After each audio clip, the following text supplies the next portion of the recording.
A quarentena então nos pegou de uma maneira, como dizemos, de calças curtas.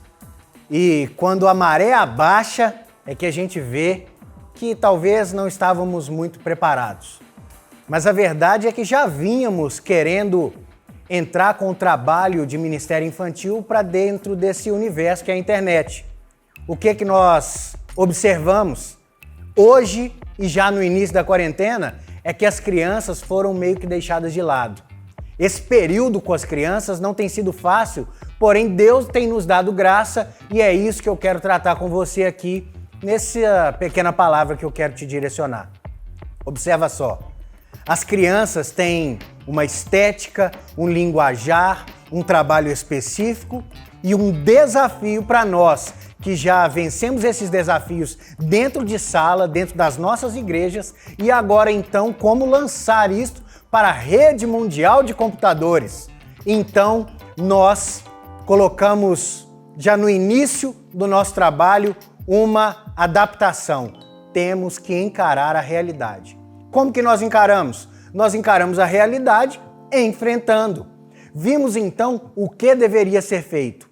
Seria a classe ministrada para as crianças online, nós entraríamos em contato com a igreja através de ligação, mas uma coisa muito importante, eu deveria manter então a manutenção do pastoreio. Eu teria que entrar em contato com as crianças, pois o nível de energia, a ansiedade, tudo isso tomaria conta das nossas crianças nesse período. Então o que nós passamos a fazer?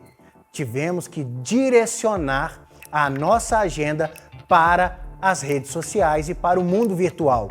Como que nós decidimos? Todas as terças e sextas eu estaria no Instagram conversando com as crianças. Live de criança. Isso mesmo, eu teria que fazer um contato, mesmo que virtual, com as nossas crianças. Mas nós não paramos por aí. O que nós queríamos fazer então? Nós traríamos os nossos professores e a nossa coordenação de Ministério Infantil e Juniores para o mundo virtual também. Eles não teriam contato somente comigo, teriam contato com toda a igreja. Então, às quartas-feiras, nós passamos então a fazer uma aula com os nossos professores no Instagram. Você tem o Instagram da sua igreja? O seu Instagram está sendo usado para quê? Então, através do Instagram, começamos a ministrar aulas com aquela janelinha. O coordenador em cima, o professor embaixo, o contato, a escrita das crianças e nós então tendo contato dentro das casas com as famílias. O nosso GECOI, a chamada célula, também foi continuada. E como que nós fizemos? Meu amigo e minha amiga, você tem que entrar nas casas. Nós não vimos esses anos todos as casas sendo invadidas com programas de televisão, com jornais, com esse mundo televisivo?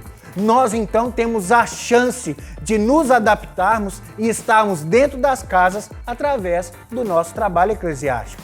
E é para isso tudo que nós estamos fazendo aqui, o CPL Online, porque você também pode adentrar este universo com as crianças, o trabalho infantil, de maneira que você produza conteúdo para estar na rede mundial de computadores. Nós então fizemos o quê?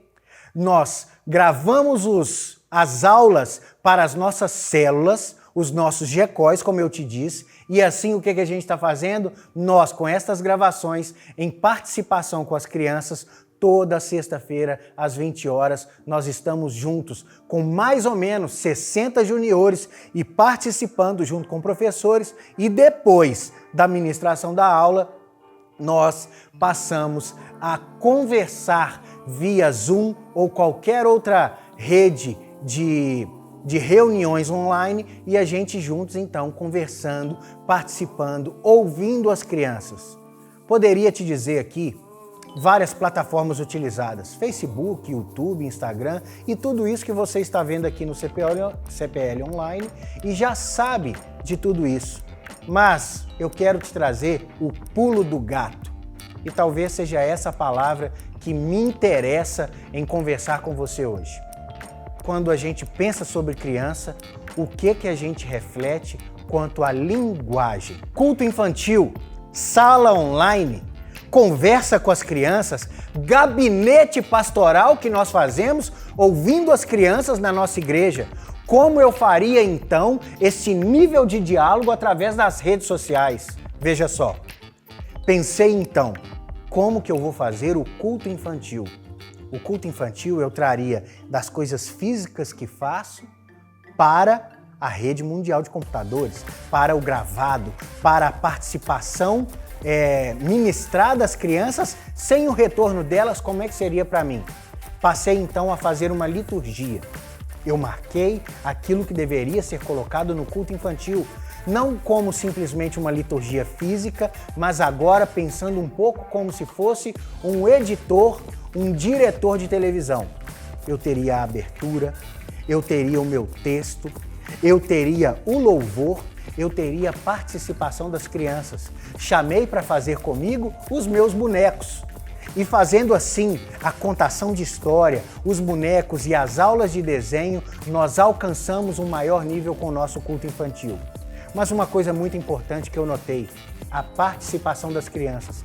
Passei então a receber vídeos de participações com memorização de versículos, com desenhos, com momentos das crianças participando do culto infantil. E esse foi um pulo do gato, meu irmão e minha irmã. Sabe por quê? Porque elas participando e quando elas se veem, elas ficam maravilhadas. E assim então, elas participando do culto comigo, realizando com elas este momento, eu tive uma ampliação e hoje nós temos tido, de certa forma, sucesso no nosso trabalho. Mas o sucesso de um trabalho de ministração para as crianças, principalmente da saída desse espaço físico para este mundo virtual, requer o mais importante: a linguagem com as crianças. É comum de nós trazermos toda a nossa nostalgia para falar com as crianças. Lembre-se do que Spurgeon nos diz para que adaptemos o nosso discurso ao nosso público, aos nossos ouvintes. E se você está falando com criança, você não pode achar que está falando com a criança da sua época ou com a criança que você era. Você tem que entender que as crianças são do século XXI, as crianças são as crianças de hoje, com os brinquedos de hoje, com o pensamento de hoje, com a velocidade de hoje, e as crianças com o nível intelectual, cognitivo e de sinapse dos tempos de hoje. A criança hoje é completamente diferente, sim, das crianças do passado. Mas será que as plataformas de ensino, o flanelógrafo, o boneco, a contação de história muda porque elas mudaram? Eu posso te desafiar e falar que não. Mas tem uma coisa muito importante. Nós temos que entender que tudo isso tem que ser usado e ser falado para a criança respeitando o ser que a criança é. A criança não é uma pessoa com deficiência mental, porque muita gente, quando vai falar com a criança, reduz o pensamento e acha que a criança não vai entender aquilo que eu estou falando. Converse com uma pessoa que está em seu crescimento de vida. Considere a criança. Outra coisa muito importante, como eu disse, você trazer toda a nostalgia e achar que no seu tempo era bom, que no seu tempo era legal e não considerar aquilo que a criança está vivendo é um erro. Você precisa de fazer a sua pesquisa de campo, saber o que está acontecendo no universo da criança. Brinquedos, desenhos, jogos de computador, jogos de telefone, youtubers, tudo aquilo que a criança está vivenciando no seu dia a dia. Saber o que ela deseja, o que ela pensa e principalmente os desafios que a criança vive hoje. As crianças de hoje estão muito frágeis, elas não sofreram bullying como eu sofri. No meu tempo eu brincava na rua, no meu tempo a gente brigava na porta da escola, no meu tempo eu ficava todo dia na rua. Não é o seu tempo mais. Não é o seu tempo mais e nós precisamos de entender isso.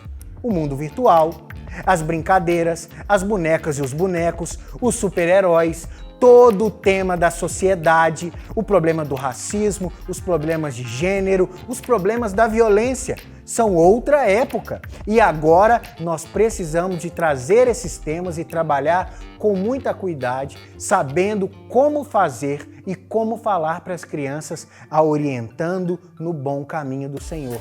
Então assim, nós precisamos de falar com a criança dentro da realidade que ela está vivenciando e conversar com ela, sabendo que ela também vai te considerar. Então você precisa de considerar a criança e suas dificuldades.